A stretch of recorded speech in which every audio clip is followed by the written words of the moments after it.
Welcome, Bakersfield Family Music and Art students, to your online art class with me, Mrs. D. Here's what you'll need for today's lesson: drawing paper, pencil, and a shoe.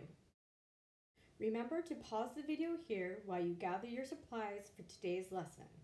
You can always begin again when you're ready. Today, we will be learning about Vincent Van Gogh and drawing from still life. Vincent van Gogh was a post-impressionist painter. He was born on March 30th, 1853 and died July 29th, 1890. Post-impressionist painters paid particular attention to the passing moments of life. They emphasized light and movement in their drawings and paintings. Vincent van Gogh's most famous painting is a landscape titled Starry, Starry Night. Notice how Vincent van Gogh used many brushstrokes to emphasize movement. Also notice how bright the moon and stars are compared to the rest of the painting. Did you notice the lights shining from the windows down below in the village? What is a still life? A still life is something that is still, meaning it cannot move, and life meaning something that we can see in real life, or we can touch, smell, hear, or even taste it, like a cup, a ball, a chair, a piece of fruit, or even a shoe. Are you ready for today's project? Let's get started. Remember to place your shoe close enough to where you can almost touch it. We will start today's project by drawing a contour line or outline, that is, the outside edge of your shoe. Without looking at your paper and keeping your eyes on your finger, trace the outside edge of your shoe. Be sure to move your finger along the edge as you draw, but do not touch the shoe. Remember to pause the video when you need more time. You can always begin again when you're ready. Remember, take your time and keep those eyes on your shoe. When you're finished, your contour line or outline should look something like this. I've made the mistake of making my shoe too short, but not to worry, it's better to add than to erase. So I'll add on to the bottom of the shoe like this. Great, now let's continue on with our drawing by adding some more lines. Now that we've finished our outline, let's continue by drawing lines that we see on the bottom and front of our shoe. Remember to keep your eyes on your finger without looking at your paper as you draw. Remember to take your time. You can always pause the video and begin again when you're ready.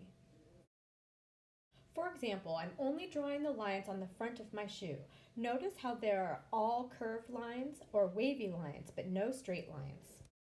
Be sure to draw any lines that you see. Don't worry about making mistakes. You can always erase and redraw where needed. Now that we're done drawing the front and bottom of our shoe, we now can draw the lines we see inside and on top of the shoe. Pause the video here and begin again when you're ready. The hardest part of our drawing today will be drawing the laces. But don't give up. I know you can do it.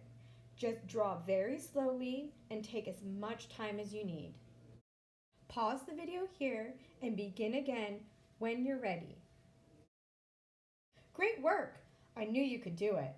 Now let's draw any other lines and shapes we see on our shoe. For example, on the front of my shoe, there's a pair of curved lines with circles inside. Be sure to draw all the lines that you see. Don't worry about shading. We'll get to that next. Remember, our drawing is a still life. That means something that cannot move, but we can see in real life, meaning we can touch, smell, hear, or even taste it, like a cup, a ball, a chair, a piece of fruit, or even a shoe. Let's learn how to use our pencil and begin shading in our still life drawing. The difference between drawing and shading is how we hold our pencil. By turning the pencil sideways, we are able to shade in a larger area than we would by holding the point straight down. You can practice this on a separate sheet of paper.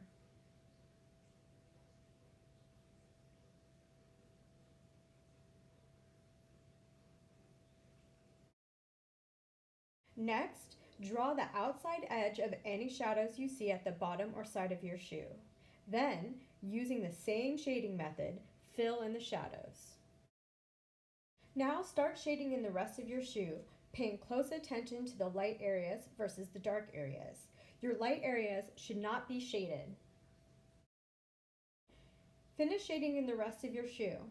Notice that there are some parts where the shadows are darker than others. You may need to shade in these parts 2 or even 3 times to make them nice and dark. Well done! I'm very proud of you. I hope you enjoyed today's lesson and thank you for making art with me today. Until next week, be creative. Please share your artwork by emailing saradrennan.art@gmail.com or coordinator@bakersfieldfamilymusic.com. Thanks for watching. And don't forget to like and subscribe for more online art classes.